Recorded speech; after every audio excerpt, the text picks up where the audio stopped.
Assalamualaikum warahmatullahi wabarakatuh. Salam sejahtera untuk kita semua. Om Swastiastu, Salam, Namo Buddhaya, Salam Kebajikan. Hari ini Kamis 1 Oktober 2020, BPS Provinsi Sulawesi Barat kembali merilis sejumlah indikator strategis, diantaranya inflasi, nilai tukar petani, dan transportasi, serta tingkat penghunian kamar. Rilis ini merupakan rilis rutin bulanan, hanya saja mungkin ada yang sedikit membedakan, yaitu penyampai rilis ini yang baru pertama kalinya saya lakukan. Untuk itu izinkan saya memperkenalkan diri. Saya Agus Gede Hendrayana Hermawan.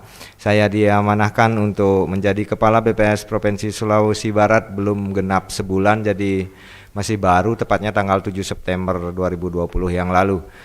Namun demikian, saya berharap apa yang saya sampaikan berikut ini dan apa yang dihasilkan oleh BPS Sulawesi Barat mampu memberikan informasi yang berguna dan bermanfaat bagi pengambil kebijakan dan pemangku kepentingan serta seluruh stakeholder BPS Provinsi Sulawesi Barat.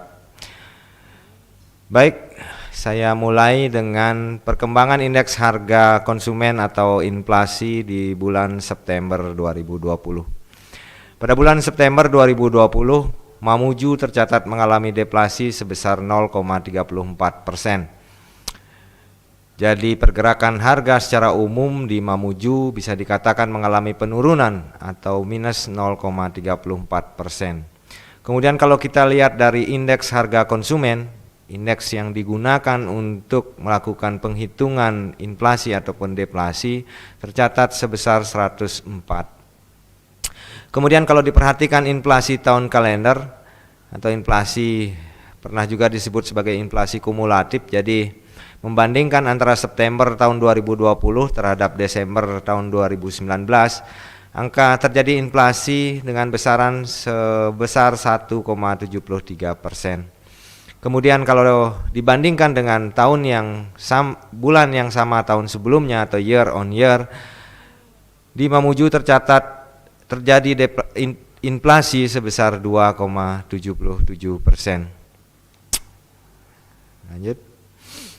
Kemudian kalau kita lihat berdasarkan series datanya, bahwasanya pola di bulan September tahun 2020 ini relatif 52% dan di 2018 0,30%. Namun demikian, yang cukup menarik dari kita memperhatikan series ini adalah bahwa di tahun 2020 terjadi deflasi selama 3 bulan berturut-turut. Jadi semenjak bulan Juli sampai dengan bulan September yang lalu, Mamuju selalu mencatatkan adanya deflasi.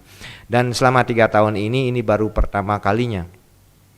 Inflasi adalah sebuah indikator yang patut dijaga agar tidak terlalu tinggi, karena ketika terlalu tinggi dia akan mempengaruhi daya beli masyarakat dan juga akan mempengaruhi perekonomian secara umum. Banyak negara yang pernah merasakan inflasinya relatif tinggi dan kemudian menyebutkan ekonominya sebagai overheating perekonomian, dan mungkin itu yang perlu dijaga ketika angka inflasi kita relatif tinggi. Namun demikian sebaliknya, inflasi juga patut dijaga agar tidak terlalu rendah. Deflasi yang terjadi berturut-turut bisa jadi mencerminkan pelemahan daya beli, meski tidak serta-merta mensyaratkan seperti itu, perlu kajian yang lebih mendalam. Namun indikasi untuk itu ketika harga-harga cenderung rendah dan hampir selalu mensyaratkan adanya deflasi, bisa jadi memunculkan kemungkinan seperti itu. Kemudian yang kedua juga, inflasi yang relatif rendah atau bahkan deflasi akan menyebabkan faktor produksi enggan untuk berproduksi. Kenapa begitu? Karena faktor produksi tidak merasakan adanya insentif kenaikan harga yang memang diperlukan dalam mereka berproduksi. Beberapa faktor yang menyebabkan terjadinya deflasi nanti akan kami ulas lebih banyak di slide berikutnya. Kemudian secara year on year bisa kita lihat bahwasanya meski secara month to month atau dibandingkan dengan bulan sebelumnya terjadi deflasi, namun secara year on year Mamuju masih mencatatkan terjadinya inflasi. Besarannya mencapai 2,77%. dan ini merupakan angka yang relatif tinggi jika dibandingkan dengan bulan yang sama tahun-tahun sebelumnya. Kalau disimak di grafik yang di bawah ini, memang di tahun 2020 inflasi year on year Mamuju relatif lebih tinggi dibandingkan dengan kondisi tahun sebelumnya. Jadi dimulai di bulan Januari year on year-nya sudah lebih tinggi, dan di beberapa bulan selanjutnya inflasi Mamuju di tahun 2020 secara year on year relatif lebih tinggi. Oke, lanjut. Kemudian kalau kita lihat berdasarkan kelompok pengeluaran, deflasi yang terjadi di bulan September sebesar minus 0,34%, terutama disebabkan oleh terjadinya deflasi pada kelompok makanan, minuman, dan tembakau. Pada bulan September lalu, kelompok ini mengalami deflasi sebesar 0,98%. Sejumlah komoditas yang menyebabkan terjadinya deflasi pada kelompok makanan, minuman, dan tembakau adalah komoditas ikan-ikanan, antara lain ikan cakalang, ikan layang, ikan tongkol, ikan bandeng, dan beberapa jenis lainnya. Kemudian selain makanan, minuman, dan tembakau, inflasi juga dipicu oleh adanya penurunan harga di kelompok kesehatan. Pada kelompok ini, komoditas yang tercatat mengalami penurunan harga adalah obat-obatan dengan resep. Kemudian di kelompok transportasi juga tercatat mengalami deflasi sebesar 0,09%, dan komoditas yang mengalami deflasi adalah angkutan online, baik itu roda 4 maupun roda 2. Sementara untuk informasi, komunikasi, dan jasa keuangan, terjadinya deflasi sebesar minus 0,05%, itu dominan disebabkan oleh penurunan harga alat informasi dan komunikasi. Dari 11 kelompok pengeluaran, 4 yang tercatat mengalami deflasi, 4 pula yang tercatat mengalami inflasi, dan 3 lainnya memperlihatkan tidak adanya perubahan harga yang berarti atau harga-harganya cenderung stagnan. Kelompok pengeluaran yang harga-harganya cenderung stagnan adalah rekreasi, olahraga, dan budaya, kemudian kelompok pendidikan, dan kelompok penyediaan makanan dan minuman atau restoran. Kemudian kalau dilihat inflasi tahun kalender, terjadinya inflasi sebesar 1,73% disebabkan oleh inflasi pada sebagian besar kelompok komoditas. Tercatat hanya 4 kelompok komoditas yang mengalami deflasi, yaitu kelompok perumahan, air, listrik, dan bahan bakar rumah tangga, itu mengalami deflasi sebesar 0,13%. Kemudian kelompok kesehatan mengalami deflasi sebesar 2,23%. Kemudian kelompok transportasi mengalami inflasi sebesar 5,34%. Dan kelompok informasi, komunikasi, dan jasa keuangan mengalami deflasi sebesar 0,61%. Sementara kelompok pengeluaran yang lainnya tercatat mengalami inflasi, dan inflasi tertinggi terjadi pada kelompok pengeluaran rekreasi, olahraga, dan budaya sebesar 7,78%. Kalau dilihat dari inflasi tahun ke tahun atau year on year, meski mengalami inflasi sebesar 2,77%, namun ada juga 2 kelompok pengeluaran yang tercatat mengalami deflasi, yaitu kelompok pengeluaran kesehatan mengalami deflasi sebesar 2,23%, dan kelompok transportasi mengalami deflasi sebesar 5,48%. Selebihnya mengalami inflasi, bahkan inflasi pada kelompok rekreasi, olahraga, dan budaya tercatat sangat tinggi, yaitu 11,29%. Kalau kita perhatikan berdasar dari kota-kota di Pulau Sulawesi yang dihitung angka inflasinya, maka Mamuju menempati urutan ketiga terendah dari sisi besaran inflasi, atau nomor 3 dari bawah, atau nomor 11 terendah untuk angka inflasinya. Inflasi tertinggi terjadi di Kota Kendari sebesar 0,26%, dan deflasi terendah terjadi di Bau-Bau minus 0,40%. Sebaliknya kalau kita lihat inflasi tahun kalender, Mamuju menempati peringkat kedua tertinggi angka inflasinya setelah Kota Mobagu. Demikian pula inflasi tahun ke tahun, Mamuju tercatat menempati urutan kedua setelah Kota Mobagu dengan besaran inflasi tahun ke tahun sebesar 2,77%. Itu yang bisa saya sampaikan untuk inflasi, kemudian akan Saya lanjutkan ke rilis berikutnya, yaitu nilai tukar petani.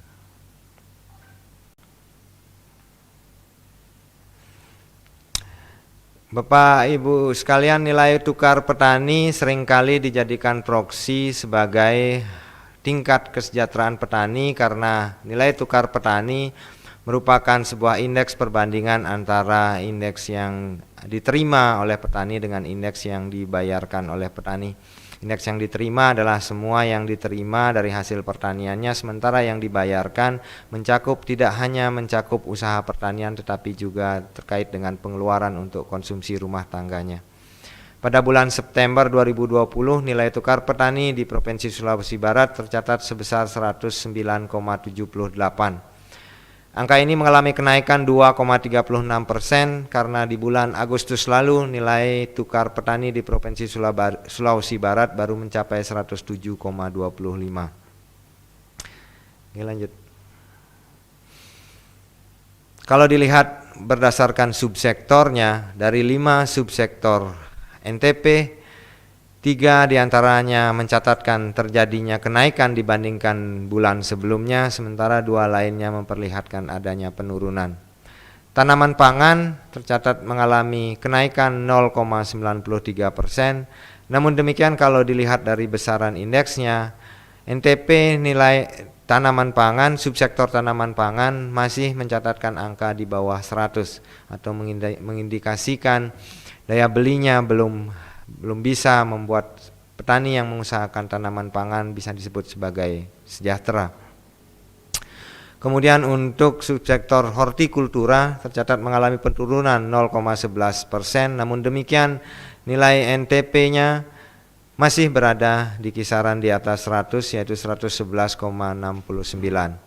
Untuk subsektor tanaman perkebunan rakyat terjadi peningkatan dan nilai NTP-nya tercatat sebesar 119,80 atau merupakan nilai NTP tertinggi, nilai subsektor tertinggi dibandingkan dengan subsektor yang lainnya.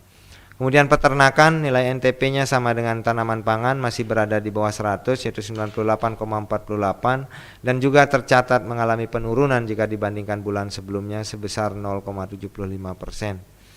Untuk perikanan, meski mengalami peningkatan sebesar 0,72%, namun nilai NTP-nya tercatat masih berada di bawah 100, yaitu sebesar 98,17.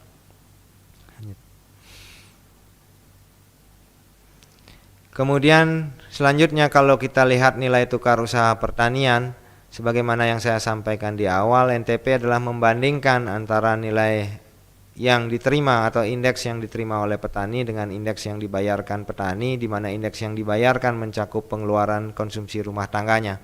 Sementara untuk indikator ini, nilai NTUP di Provinsi Sulawesi Barat pada bulan September 2020 mencapai 110,98. Angka ini tercatat mengalami peningkatan 2,33% karena di bulan Agustus tahun 2020 nilai NTUP di Provinsi Sulawesi Barat baru mencapai 108,45. Terdapat 2 subsektor yang memperlihatkan penurunan NTUP, yaitu hortikultura tercatat menurun dari 114,20 menjadi 113,84 atau sebesar 0,31%, dan peternakan tercatat menurun dari 100,79 menjadi 100,02 atau menurun sebesar 0,76%. Sementara 3 sisanya, tanaman pangan, kemudian tanaman perkebunan rakyat dan perikanan sama-sama menunjukkan peningkatan masing-masing 0,92%, 3,91% dan 0,69%. Kalau dibandingkan dengan provinsi-provinsi di Pulau Sulawesi, maka nilai NTP Provinsi Sulawesi Barat merupakan nilai NTP yang tertinggi dan juga relatif jauh lebih tinggi dibandingkan nilai NTP secara rata-rata nasional, karena secara rata-rata nasional nilai NTP di bulan September 2020 baru mencapai 101,66.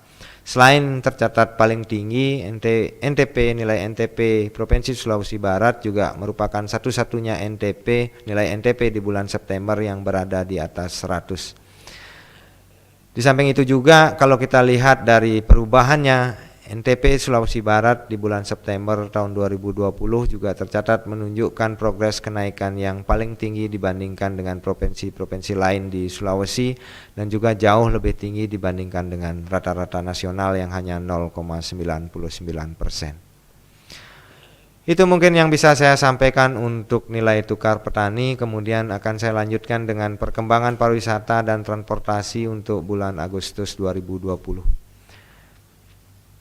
Bapak Ibu sekalian, jadi perlu saya sampaikan kembali bahwa dua indikator strategis sebelumnya, baik itu indeks harga konsumen atau inflasi dan juga nilai tukar petani, itu kami merilis angka untuk bulan September tahun 2020.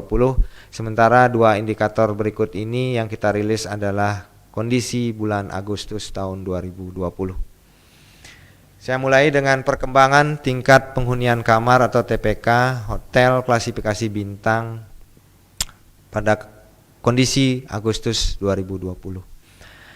Kalau kita lihat dari angka TPK hotel bintang pada bulan Agustus 2020, terlihat besaran yang cukup menjanjikan terutama jika dibandingkan dengan kondisi bulan sebelumnya. Pada bulan Agustus lalu, nilai TPK, angka TPK di Provinsi Sulawesi Barat mencapai 30,86%. Jauh meningkat dibandingkan bulan sebelumnya yang baru mencapai 10,49%, atau dengan kata lain terjadi peningkatan sebesar 20,37 poin. Namun demikian, jika dibandingkan dengan kondisi bulan yang sama tahun sebelumnya, masih menunjukkan adanya penurunan meski tidak terlalu dalam, hanya 16,25 poin. Kemudian rata-rata lama tamu menginap pada hotel klasifikasi bintang untuk kondisi Agustus 2020.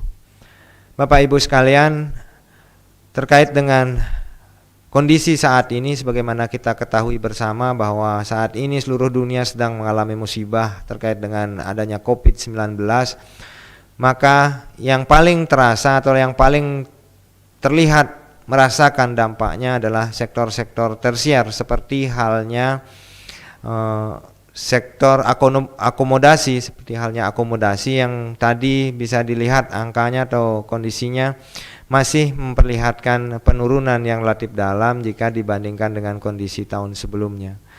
Bahkan kalau kita lihat dari rata-rata lama tamu menginap, khususnya tamu asing, mulai bulan April sampai dengan bulan Agustus tidak ada tamu menginap di Provinsi Sulawesi Barat karena memang kunjungan dari luar negeri masih belum normal dan belum diizinkan, khususnya untuk yang leisure.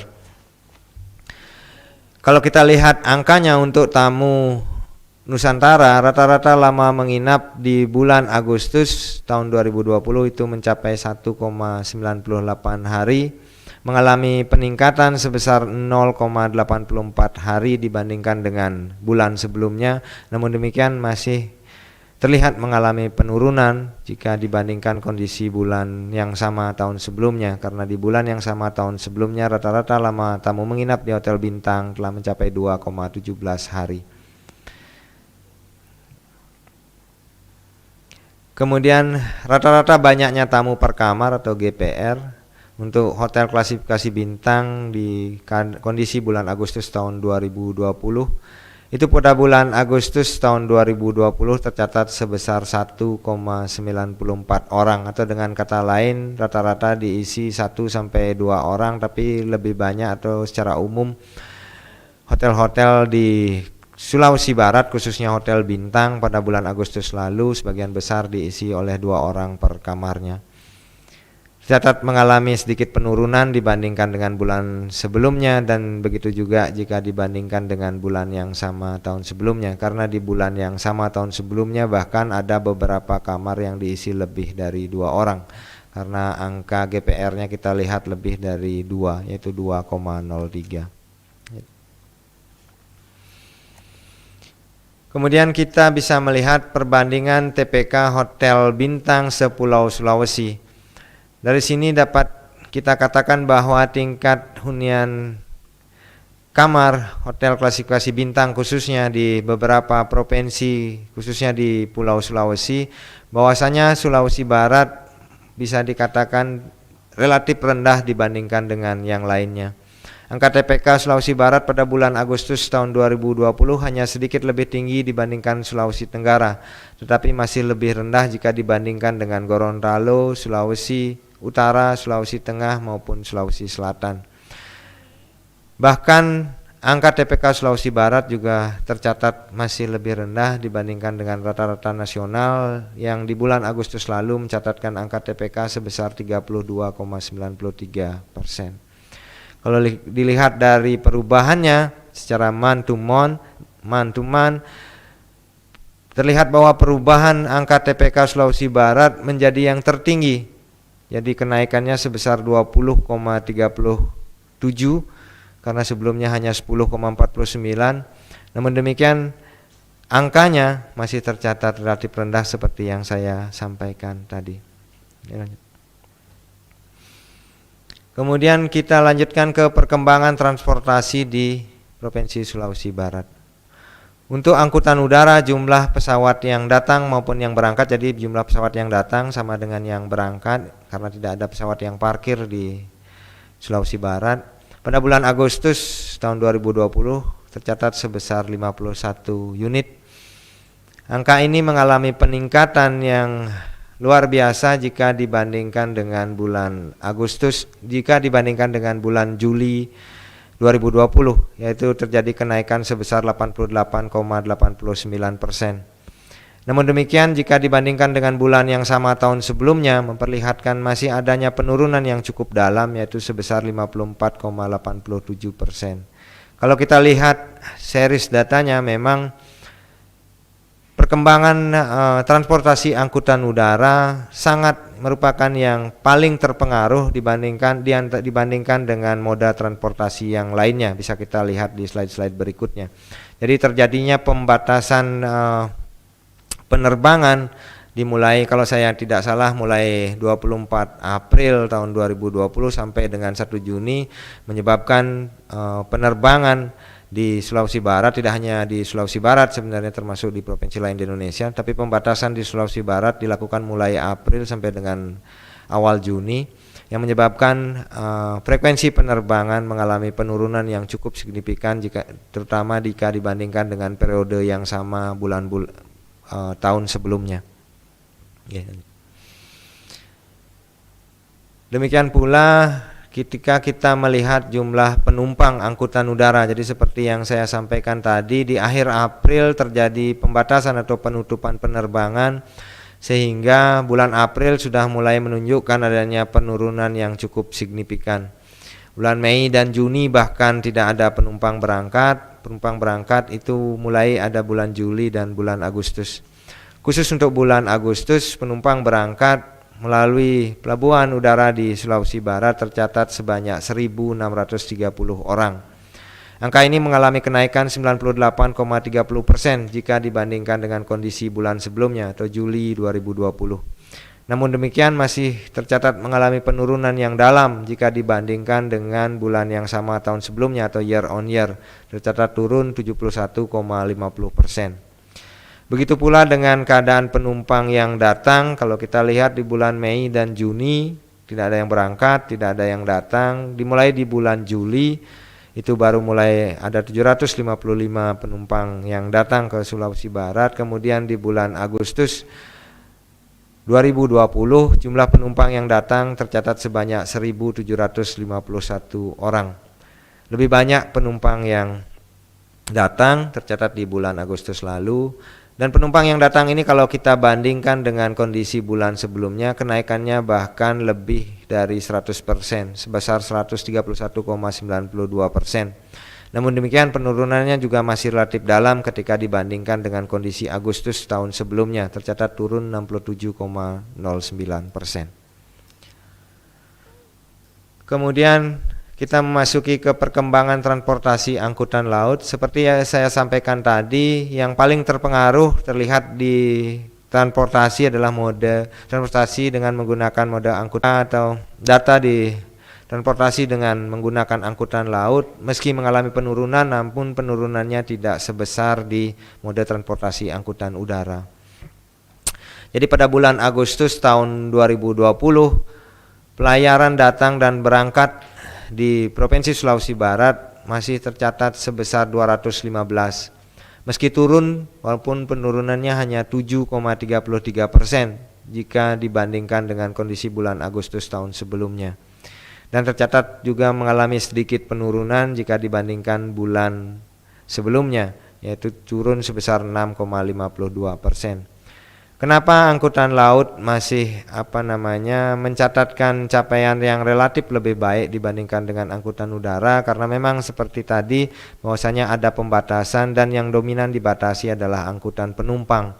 Jadi angkutan laut ini sebagian besar mengangkut barang, bisa kita lihat juga nanti di slide-slide berikutnya, sehingga untuk tingkat atau frekuensinya masih relatif stabil meskipun tidak setinggi di tahun sebelumnya. Lanjut. Dilihat dari jumlah penumpang, sama seperti angkutan udara, April dan Mei tidak ada penumpang berangkat dan tidak ada juga penumpang datang. Pada bulan Agustus, penumpang berangkat tercatat sebanyak 1.908 penumpang, 8 orang, mengalami penurunan sebesar 51,03%. Jadi penurunannya cukup dalam untuk yang penumpang jika dibandingkan dengan kondisi bulan yang sama tahun sebelumnya. Namun demikian sudah memperlihatkan adanya kenaikan sebesar 69,15% jika dibandingkan bulan Juli tahun 2020. Demikian pula untuk penumpang datang secara man to man mengalami kenaikan 15,73%. Namun demikian jika dibandingkan dengan bulan yang sama tahun sebelumnya masih tercatat turun 56,32%. Jumlah penumpang datang pada bulan Agustus ini sebanyak 1.420 orang, sementara di bulan sebelumnya tercatat sebanyak 1.227 orang dan di bulan yang sama tahun sebelumnya tercatat sebanyak 3.251 orang. Sebaliknya untuk barang, seperti yang saya sampaikan tadi, meski melihatkan adanya penurunan, namun demikian tidak terlalu signifikan jika dibandingkan dengan apa yang terjadi di kondisi penurunan jumlah penumpang. Jadi barang yang dibongkar dan dimuat angkutan laut di Provinsi Sulawesi Barat pada bulan Agustus tahun 2020 itu sebesar 62.016 ton, 62,16 ribu ton. Angka ini tercatat mengalami kenaikan 7,13% dibandingkan dengan bulan sebelumnya. Sementara jika dibandingkan dengan kondisi bulan yang sama tahun sebelumnya, angka ini masih tercatat mengalami penurunan 17,02%. Itu untuk barang yang dibongkar. Kemudian untuk barang yang dimuat itu tercatat sebesar 81,06 ribu ton. Angka ini tercatat mengalami penurunan jika dibandingkan bulan sebelumnya, karena di bulan sebelumnya jumlah barang yang dimuat itu sudah mencapai 163,32 ribu ton. Demikian pula jika dibandingkan dengan bulan Agustus tahun sebelumnya, angka barang yang dimuat di bulan Agustus tahun 2020 tercatat turun 17,77%. Mungkin itu indikator strategis yang bisa saya sampaikan kepada Bapak Ibu sekalian. Dan selanjutnya saya juga ingin melanjutkan pesan dari Bapak Kepala BPS RI, bahwasanya kami sebagaimana Bapak Ibu ketahui di bulan September yang lalu telah menyelenggarakan kegiatan sensus penduduk 2020. Jadi sensus yang diamanahkan oleh undang-undang untuk dilakukan oleh BPS secara resmi telah berakhir pengumpulan datanya di lapangan di tanggal 30 September yang lalu. Dan untuk itu saya mengucapkan beribu-ribu terima kasih kepada segenap petugas sensus maupun segenap jajaran BPS dan seluruh pihak yang telah membantu menyukseskan sensus penduduk 2020 di Provinsi Sulawesi Barat. Sambutan masyarakat dan dukungan masyarakat yang luar biasa serta dukungan aparat pemerintah Provinsi Sulawesi Barat yang juga luar biasa, dan yang juga sangat luar biasa adalah kinerja para petugas perjuangan yang luar biasa di tengah berbagai hambatan, rintangan, terutama pandemi yang masih menghantui kita, namun syukurnya semuanya bisa berjalan dengan baik dan bisa dituntaskan dengan baik. Untuk itu sekali lagi saya mengucapkan banyak-banyak terima kasih, beribu-ribu terima kasih untuk semua pihak yang telah membantu kami melaksanakan amanah yang diamanahkan oleh undang-undang kepada BPS. Demikian, terima kasih. Saya akhiri rilis kali ini dengan wassalamualaikum warahmatullahi wabarakatuh. Om Santi Santi Santi Om.